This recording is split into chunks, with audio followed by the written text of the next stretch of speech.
Do you ever notice that the moment it really matters, your throat tightens, your mind goes blank, and instead of explaining how you feel, you just shut down? Do you ever walk away from an argument or a deep conversation thinking, why didn't I just say what I meant? Why did I freeze again? Why do I keep going quiet instead of speaking up? If that sounds like you, you're not broken, dramatic, or bad at communicating. There are very real reasons your brain hits the brakes when emotions get intense. In this video, we're going to break down why you shut down instead of explaining your feelings, and I'll give you some simple, real-world tools to start changing that. Hey, welcome back to Misfit Mindlab, the place where we take all the weird parts of your mind, put them under a microscope, and turn them into self-awareness instead of self-hate. If you're into psychology, healing old patterns, and becoming the most honest version of yourself, hit subscribe and let's dive in. Let's start here. Most people think shutting down is a personality flaw, but often it's actually a nervous system response. When something feels emotionally intense, conflict, criticism, disappointment, your body can go into fight, flight, freeze, or fawn, people-pleasing. Shutting down is usually a freeze response. Your body is basically worse. Let's go quiet and survive this. So you might experience things like your mind going blank, feeling numb or detached, wanting to leave the conversation, physically feeling heavy, tired, or far away. You're not choosing this on purpose. Your survival brain is reacting faster than your logical brain. So before we go any further, just notice this. Your silence might not be laziness or stubbornness. It might be your nervous system trying to protect you. For a lot of people, shutting down started a long time ago. Maybe when you were younger, you heard things like, "Stop overreacting. Don't be so sensitive. We don't talk about that." Or you got ignored, mocked, or punished when you cried or expressed anger. Over time, your brain learned a rule. When I show my feelings, bad things happen. When I stay quiet, I stay safe. So now, as an adult, the moment you feel hurt, rejected, misunderstood, or like you're too much, your old programming kicks in. Shut it down. Don't rock the boat. Calm down and make it go away. That's not you being fake or cold. That's you running a survival script that once kept you safe. Another big reason, you actually don't know how to explain what you're feeling. You feel this huge storm inside, but when you try to put it into words, it's just, I don't know. I just feel weird.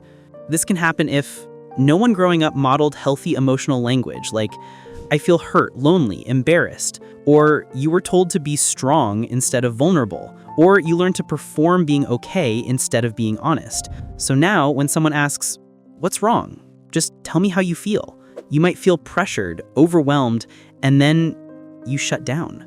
Because expressing yourself isn't just about feeling, it's also about having the vocabulary and practice to say, I feel blank when blank because blank, and I need blank. If you were never taught that, of course it feels impossible. Let's be real. Sometimes you're not scared of feeling your feelings. You're scared of what will happen if you say them out loud. You might be afraid that they'll get angry, they'll leave you, they'll think you're needy, dramatic, or crazy, or they'll use your vulnerability against you later. So you do this thing where you swallow your opinion, say it's fine when it's not, change the subject, shut down emotionally but stay physically present. And again, that's not random. If you've ever been punished or abandoned for being honest before, your brain learned honesty equals danger, silence equals protection. If you're a people pleaser or a conflict avoider, this one's for you. Deep down, your priority isn't, how do I share my truth? It's, how do I keep the peace, make sure everyone's okay, and avoid drama? So when emotions rise, you might think, if I say what I feel, this will turn into a fight. If I bring this up, I'll ruin the mood. It's not worth the trouble. So you shut down, minimize your needs, or talk about everything except what's actually going on inside you. The short-term result, things stay calm. The long-term result, resentment, disconnection, and burnout. Because your truth doesn't disappear. It just sits there, quietly, draining you. Okay, so now the big question. How do you stop shutting down and start expressing yourself without feeling like you're going to explode or fall apart? Here are some simple, realistic tools you can start using. 1. Name what's happening in the moment.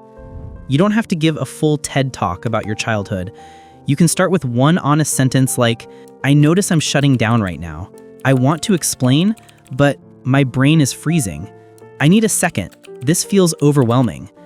This does two powerful things. It keeps you in connection instead of disappearing emotionally, and it buys you time to regulate your nervous system. 2. Use pause phrases instead of going silent. Instead of saying nothing, try lines like, I care about this, but I'm struggling to put it into words. Or, can we slow down? I'm getting overwhelmed. Or, I need a few minutes to process before I respond. You're not rejecting the other person. You're taking responsibility for your emotional state without abandoning the conversation. 3. Use a simple feelings formula. When you're ready to talk, this structure helps.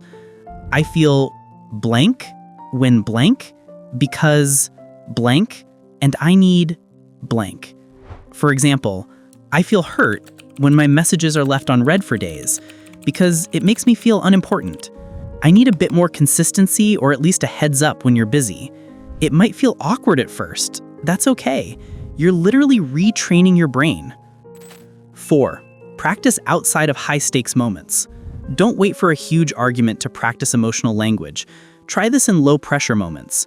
Right now, I feel because voice notes to yourself explaining your day, texting a trusted friend. I think what I'm really feeling is the more you practice naming your feelings when you're calm, the easier it becomes when you're triggered. 5. Choose safe people for deeper honesty. Not everyone has earned access to your rawest emotions. It's okay to ask yourself, has this person shown me they can handle my honesty? Do they listen or do they punish, mock, or dismiss me? You're allowed to be more surface level with unsafe people and more real, vulnerable, and honest with people who've proven safe.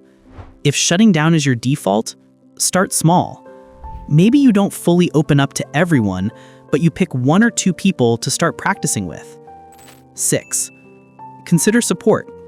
If your shutdown response is very intense, comes from trauma, or is affecting your relationships in daily life, working with a therapist or counselor can really help.